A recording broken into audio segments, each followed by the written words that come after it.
Preview. Karibu sana mpendwa mfuatiliaji na msikilizaji wa chaneli zetu za Lisha Ubongo na Sauti Yangu. Basi, leo hii tumeona ni vyema tukuletee historia fupi juu ya Mei Mosi, yaani tarehe 1 mwezi wa 5 kila mwaka, ambapo wafanyakazi husherekea na kufurahia. Huiita hii ni siku yetu sisi wafanyakazi. Ilikuwaje? Kwa nini iwe tarehe 1 mwezi wa 5? Kwa nini? Nani alisababisha? Na wapi? Kilitokea nini? Ilikuwaje? Usikubali kutoka, baki hapo hapo ili tuendelee mbele. Tunakukaribisha usubscribe katika chaneli zetu za Lisha Ubongo na Sauti Yangu. Mpendwa msikilizaji, historia imeandikwa na historia inazungumza, inasema hivi: hakuna jambo jipya linaloingia likakosa matokeo. Yanaweza yakawa ni matokeo mazuri au matokeo mabaya, lakini yote kwa yote matokeo huwa pale. Kutokana na msemo huo, basi leo hii karibu isikilize hii historia kwa ufupi sana. Historia inasema siku ya wafanyakazi, yaani Mei Mosi, ina historia yake katika mapambano ya haki za wafanyakazi, hasa kupigania muda wa kazi wa saa 8 kwa siku. Kabla ya mapambano haya, wafanyakazi wengi walikuwa wakifanyishwa kazi kwa muda mrefu sana, takribani masaa 15 hadi 17 kwa siku bila mapumziko ya kutosha. Hii ni kutokana na mapinduzi ya viwanda. Mapinduzi ya viwanda yalivuma yakaumiza watu. Ndio maana watu walifanyishwa kazi muda huo wote.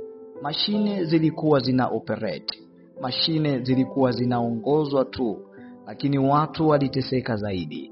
Watu walisombelea mizigo, watu walisombelea vitu kwa muda mrefu. Hii ndiyo sababu walikuwa wanadai haki.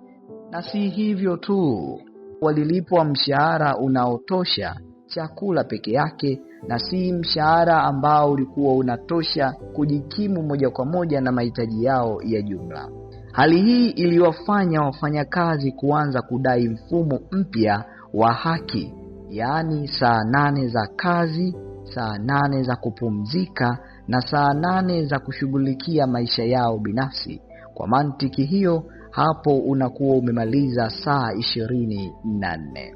Chanzo kikubwa cha harakati hizi ni tukio la High Market Affair, yaani maandamano ya wafanyakazi ya mwaka 1886 yaliyogeuka vurugu baada ya mlipuko wa bomu huko Chicago, mji uliopo nchini Marekani, ambapo wafanyakazi walidai haki bora za kazi. Katika tukio hilo, watu kadhaa walipoteza maisha. Baadaye mwaka 1889, Second International, shirika la kimataifa la wanaharakati na vyama vya wafanyakazi, ilitangaza rasmi tarehe 1 mwezi wa 5 kuwa siku ya kuwakumbuka wafanyakazi na kuendeleza mapambano yao duniani kote. Kwa nini tarehe 1 mwezi wa 5? Kwa sababu ndiyo tarehe ambayo wafanyakazi walileta mgomo huo, na hivyo waliikumbuka tarehe hiyo kama ndo tarehe ambayo pekee inaweza ikawa ya kuwakumbuka wafanyakazi na haki zao. Kanisa Katoliki lina mchango mkubwa katika kutetea haki za wafanyakazi.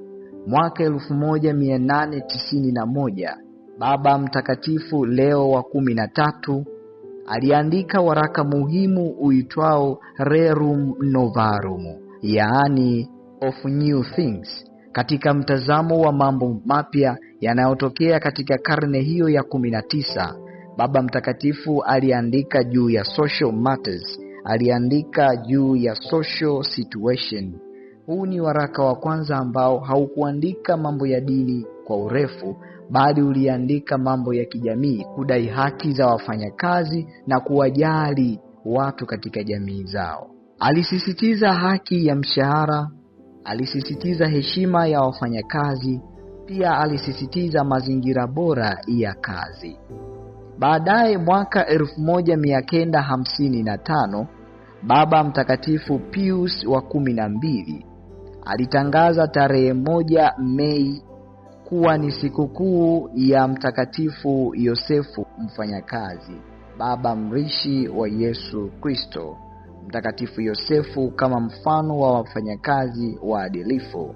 Hivyo Mei Mosi si tu siku ya kumbukumbu ya mapambano ya wafanyakazi, bali pia ni siku ya kutafakari juu ya kazi kama wito na njia ya kumtumikia Mungu na jamii. Kwa kunisikiliza. Asante sana kwa kunisikiliza. Tunakukaribisha, usisahau kusubscribe, kulike, kucomment na kushare ndani ya chaneli zetu za Lisha Ubongo na Sauti Yangu. Sauti Yangu. Sauti Yangu.